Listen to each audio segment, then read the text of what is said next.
किचनमध्ये आपलं स्वागत आहे। आज आपण बनवणार आहोत मटनची रेसिपी। त्याच्यासाठी मी मटन स्वच्छ धुवून घेतलं आहे। त्याच्यात आपण हळद मीठ टाकून उकडून घेणार आहोत। इथे मी हळद टाकली आहे। त्यानंतर मीठ घालणार आहोत। आता हे चांगलं मिक्स करून घ्यायचं आहे। हळद मीठ लावून चांगलं एकत्र करून घ्यायचं आहे। याला हळद मीठ लावून चांगलं एकत्र करून घेतलं की नंतर कुकरला याच्या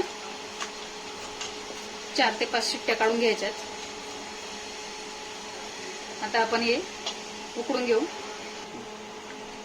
आता इथे आपण कुकर ठेवलाय। कुकर गरम झालाय।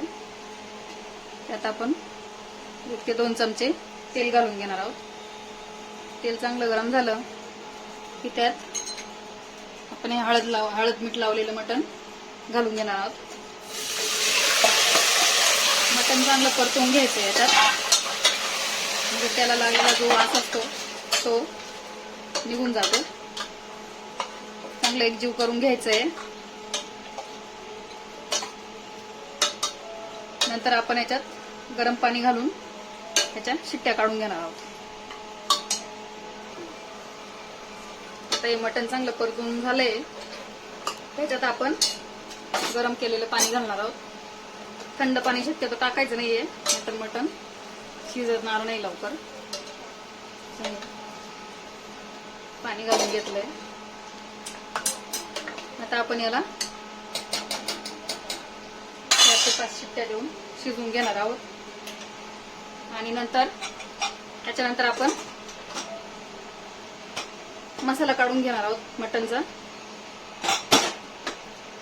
याला शिजू द्यायचं आहे। आता आपण मसाला काढून घेऊया। आपलं मसाल्याला लागणारे साहित्य रेडी आहे। आपण हे तव्यावरती चांगलं भाजून घेतलंय। आता याला मिक्सर मध्ये ग्राइंड करून घेऊया। आपला मसाला ग्राइंड करून झाला आहे आणि आता आपलं मटण छान शिजून तयार आहे। आपण आता रेसिपी बनवायला सुरुवात करूया। आता आपण भाजी बनवायला सुरुवात करणार आहोत। आपण पातेल्यात आता तेल गरम करून घेतलंय। 2 पळ्या तेल टाकलंय। त्यात आपण सुके मसाले टाकणार आहोत। सगळ्यात आधी लाल मिरची पावडर टाकणार 2 चमचे। त्यानंतर 1 छोटा चमचा हळद घालणार आहोत। त्यानंतर कांदा लसूण मसाला घालणार आहोत 2 चमचे। त्यानंतर हा मटन मसाला आहे तो घालणार आहोत 2 चमचे। मसाला चांगला परतून घेतला की त्यात आपण हे वाटण घालणार आहोत।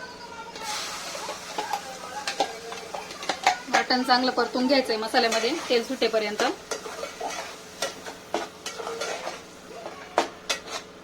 आता आपण हे चांगलं परतून घेऊया। आपला मसाला आता परतून झालाय बघा, तेलही सुटलंय चांगलं। यात आपण आता उकडलेलं मटण टाकून घेणार आहोत। हळूहळू मटण टाकून घ्यायचं।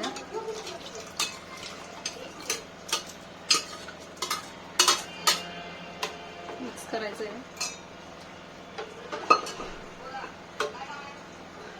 आता आपण हे 10 मिनिटं चांगलं शिजवून घ्यायचंय मीठ घालून। याच्यात आपण आता मीठ घालणार आहोत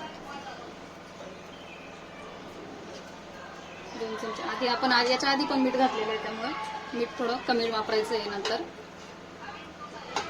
आता 10 मिनिटं हे शिजवून घेऊया। आता आपली भाजी चांगली 10 मिनिटं आपण चांगली शिजवून घेतली आहे। यानंतर आपण याच्यात कोथिंबीर घालणार आहोत। आपली भाजी रेडी आहे। तुम्हाला रेसिपी आवडली असेल तर लाईक, शेअर आणि सबस्क्राईब करा। भाजीला लागणारं साहित्य डिस्क्रिप्शन बॉक्समध्ये दिलेलं आहे।